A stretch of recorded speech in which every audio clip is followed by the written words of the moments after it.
Hello guys, ఇది ఒక story time video.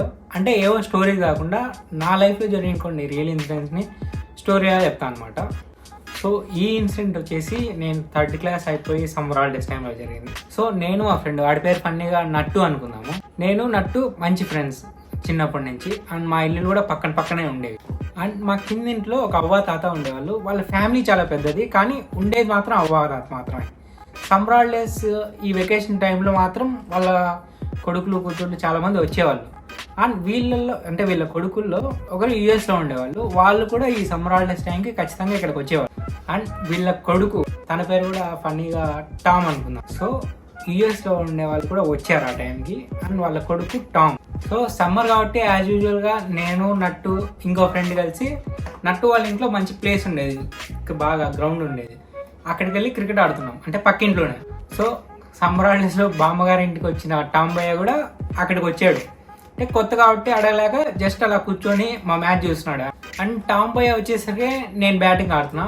Almost అయిపోవచ్చింది, వాళ్ళిద్దరూ ఆడేశారు. ఇంకా లాస్ట్ ఓవర్లో సమ్ 4-5-6 రన్స్ కొట్టాలంటే నేను మా నట్టు వచ్చి బాల్ వేసాడు. నేను షాట్ ఊపా, అది వెళ్ళిపోయింది, విన్ అయిపోయాను. నార్మల్గా నేను అంత ఓవర్ అగ్రెసివ్ అయిపోయి ఏం సెలబ్రేట్ చేసుకోవడం అట్లేం చేయను క్రికెట్. కానీ ఆ రోజు ఏమైందో కానీ ఎగ్జైట్మెంట్లో బాల్కి బదులు బ్యాట్ గాల్లోకి విసిరేసాను. అండ్ ఈ బ్యాట్ ఏదో నార్మల్ క్రికెట్ బ్యాట్ కాదు, ఈ ఫొటోస్ చూపిస్తా అలాంటి బ్యాట్ ఒకటి, వుడెన్ ప్లాంక్ లా ఉంటుంది ఒక, అలాంటి బ్యాట్ అది. అండ్ గెస్ వాట్, అలా గాల్లోకి వెళ్ళిన బ్యాట్ తిరిగి అక్కడ మా గేమ్ చూస్తున్న టామ్ భయ్య మీద పడి.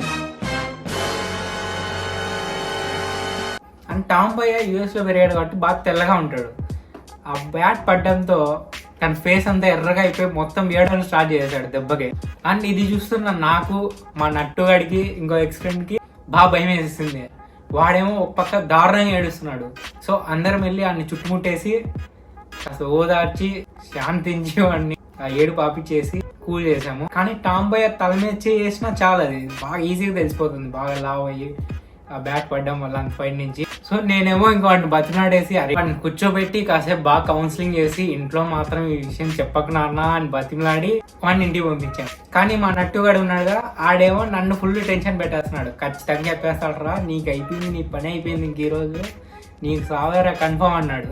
సో ఇంకా భయం వేసి ఆడింటికి వెళ్ళాడు. కిటికీ ఇంకా ఈడే గ్రౌండ్లో, మేము గ్రౌండ్ నుంచి వాళ్ళ ఇంటి కిటికీ ఈజీగా వినపడుతుంది. మేము కిటికీ దగ్గరికి వెళ్ళి వింటున్నాము, ఈడేమని చెప్పేస్తాడేమో అని. సో ఆ కిటికీ నుంచి సౌండ్ వినపడుతున్నాయి, కానీ వాడు ఏం మాట్లాడుతున్నాడు అనేది కరెక్ట్ తెలియట్లా. ఈడేమో మా నట్టుగాడు, ఈడ ఆనందం ఈడిది, అరే అయిపోయిందిరా వాడు చెప్పేశాడు రా, ఇంకా నీకు మీ అమ్మతో ఈరోజు మూడింది అని చెప్పేశాడు. సో ఇంకా అలా భయపడుతూనే ఇంకా ఎవరింటికి అలా వెళ్ళిపోయినాము. టామ్ భయ్య బాగానే మేనేజ్ చేశాడు తెలియకుండా. అండ్ ఆ విషయం అప్పటితో అయిపోయింది. టామ్ భయ్య నన్ను ఫస్ట్ రోజు పెట్టిన టెన్షన్లో, నేను నాకు తెలిసి ఆ జీవితంలో ఒక రోజు ఈ అన్ని టెన్షన్లు ఒక రోజులో పడింది.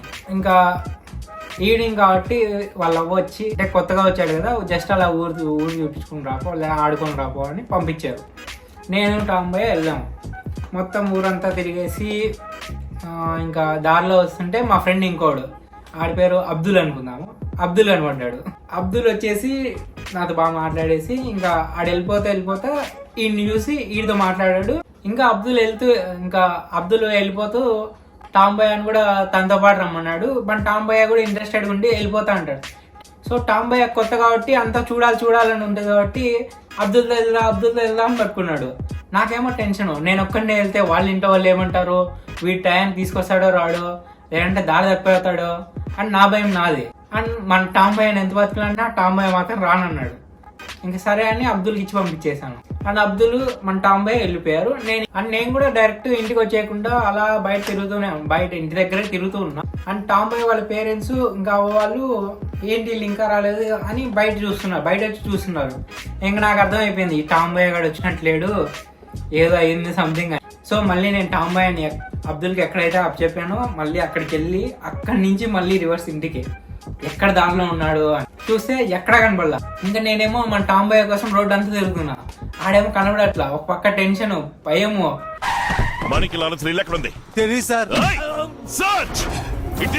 ఈడు అమెరికా నుంచి వచ్చి నాకు ఒక రోజులు ఏంట్రా ఇన్ని చుక్కలు చూపిస్తున్నాడు అనుకున్నా. ఇంకా దారంతా వెతికి మన టామ్ భయ్య దొరక్క ఇంటికి వచ్చా. అండ్ ఇంటికి వచ్చి చూసేసరికి మన టామ్ భయ్య ఆల్రెడీ అక్కడ ఉన్నాడు.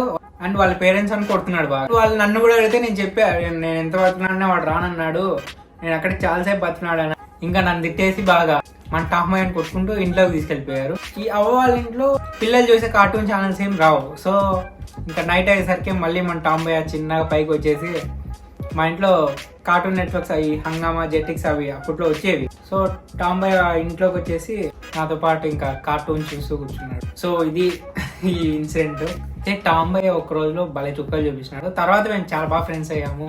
ఎప్పుడు వెకేషన్కి వచ్చినా ఇంకా పై ఇంట్లో కానీ అంటే మా ఇంట్లో కానీ లేదంటే అవ్వాళ్ళ ఇంట్లో కానీ అందరం ఒకే చోటు బాగా ఆడుకునే వాళ్ళం. ఇంకా టామ్ బాయ్ వాళ్ళ కజిన్స్ వాళ్ళు కూడా ఉండేవాళ్ళు. మొత్తం అందరం కలిసి బాగా ఆడుకునే వాళ్ళం. ఇది ఇవాళ story time video. Hope you like it. Thank you.